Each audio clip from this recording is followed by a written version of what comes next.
Montego Bay.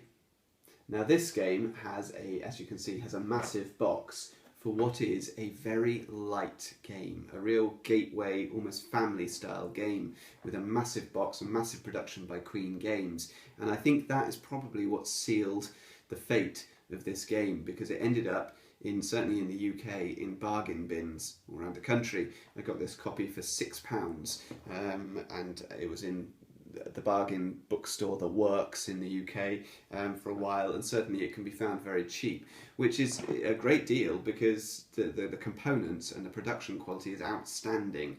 In fact, probably that's what sealed its fate, because people probably didn't want to spend 40 quid or whatever it would have originally been published at for a very light, very simple game with limited sort of strategic options. But for the price that you can get it at now, it's certainly a good deal. So let's have a little look at how Montego Bay works. I'll apologise in advance for the fact that I'm going to have to pick up the camera and do a bit of shaky camera work during this little overview, because this game is massive. Look at this big long board. That is a massive board for a Euro game, and for a game that is extremely simple, really. So what we're doing is we're trying to claim these barrels from different warehouses and place them onto the ships running along here, claiming majorities which will allow us to score points. For example, here's another ship here. So this one, the person who has the majority when the ship is full gets 6 points, the person with the second most gets 4, and then 2 points, and the person who places the last barrel in the ship gets an additional point as well. That ship sails away and another one comes into the dock, and we're claiming them, as I say, by moving onto these spaces here. We can also claim coins, which you can see up in the top corner there. So these coins can be claimed, and they allow you to hire an additional worker called a lazy jack, who will just for one round help you out with gathering barrels. And the way that the movement of these characters works in order to claim the barrels is using these different movement cards. Now each player will have 2 different pieces available to them. So the pieces are a large character and a small character. So you tend to end up calling them big green and little green, and you've got stickers on them on these playing pieces. I mean, these are just I've not seen playing pieces quite like them. You get these big blocks and then you have to stick the stickers on when you start, and they've got a front and a back, really lavish production. And to move these, I play on my turn 1 card with the little guy on it, and that's how far he'll move, and 1 card with the big guy on it. And we all do that at the same time, so we don't know what other players are playing, so we all place our movement cards together simultaneously. There's quite a lot of simultaneous play in this game. And then the characters move. And the way that they move is what makes the game interesting, but also what makes the game pretty chaotic. So, for example, if this little guy had movement, he had played a movement of, let's say 2, we look at the turn order, and currently the little green guy is first to move. So he's going to move 2 before anybody else. So he goes 1, 2. So that brings him onto the same space as the big orange guy. Now he can't occupy the same space. So what happens is the big orange guy is knocked and he's bumped over to this side. So that side, actually, he's had a benefit because he's now got 2 barrels where before he had 1. But he's still got his movement to do because that comes later in the player order. So supposing he's played 1, he now moves to here when actually he wanted to move to there, for example. And that's the way the game works. So you're bumping players around the place. Now if you get to a situation like this, and this guy moves around 1, 2, 3, 4, well the little guy can't be bumped because there's already somebody there. So instead I go on to here. So there are little strategies you can make to try and ensure that you get into the position that you want to be in. But it all relies on guessing what movement cards the other players are going to play based on which barrels they're likely to want to have. That's quite hard to achieve, and it can lead some players to really overthink the turn, so to spend a long time thinking about it. The problem with that is that there's no great reward at the end of all that thought. Essentially, you're going to gain 1, 2, 3, maybe 4 barrels, place them on the ships, get a couple of points, and the points go up on the score track. But that happens so frequently throughout the game, and the points are fairly, you know, they're small number each time. No one's going to suddenly leap ahead. That it feels like quite a lot of work for very little gain.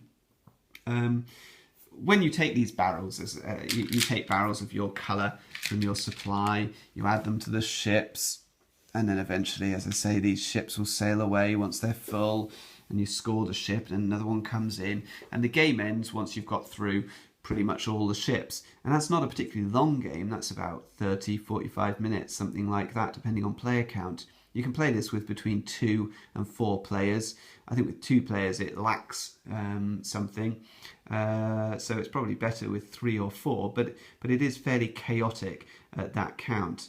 As I say, we've also got this this character down here. So this is the Lazy Jack character. So Lazy Jack, you can hire him for 3 coins. So here are the coins here, nice little wooden coins in keeping with the rest of the game. You know the production values are high. It's got these nice little wooden coins.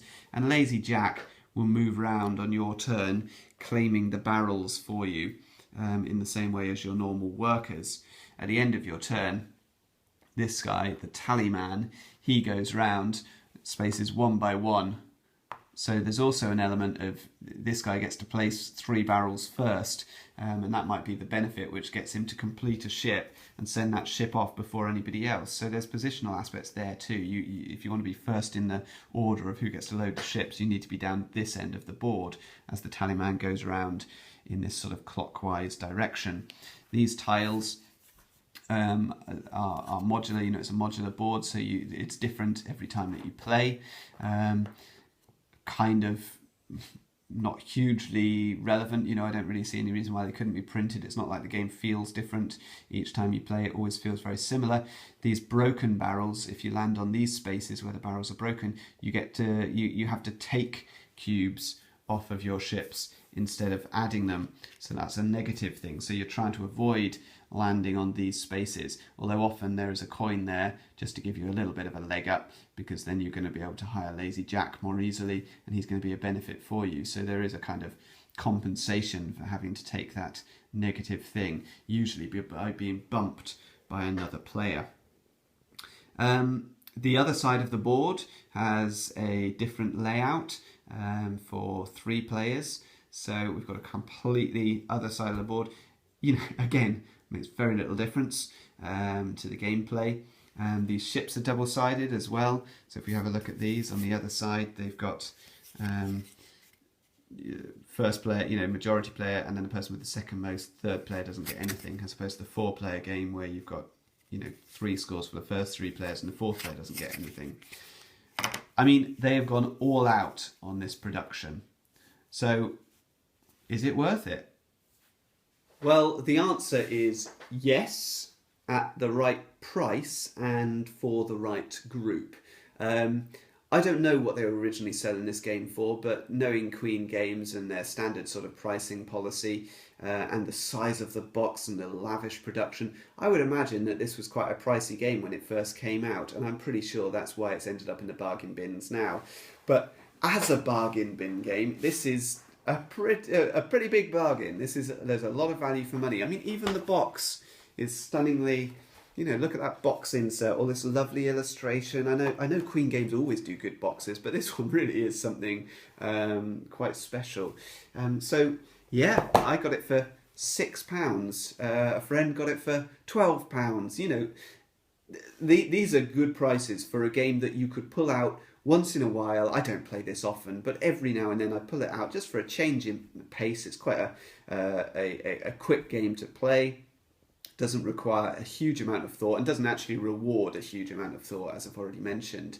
You get to the end of the game and you don't necessarily think, oh, well, I won that through great strategizing. You tend to think, oh, I won that because I got pushed around a little bit here and there, but I managed to push the other players around a bit more. But there's fun to be had here, and for a sort of family crowd or a very sort of light, casual game sort of group, then this is a nice gateway into more sort of strategic games.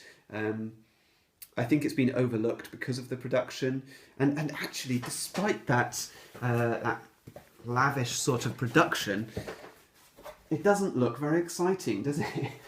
Or not to me, anyway. I don't find this sort of image particularly exciting, particularly enticing. So it's not an easy one to sell to people, to make them say, "Oh, come on, let's play this game." But if you do, I think there's enjoyment to be had here. So that is Montego Bay by, I'm looking at the name on the box now, Michael Feldkutter. That's not a designer I'm familiar with, but yeah, decent little game.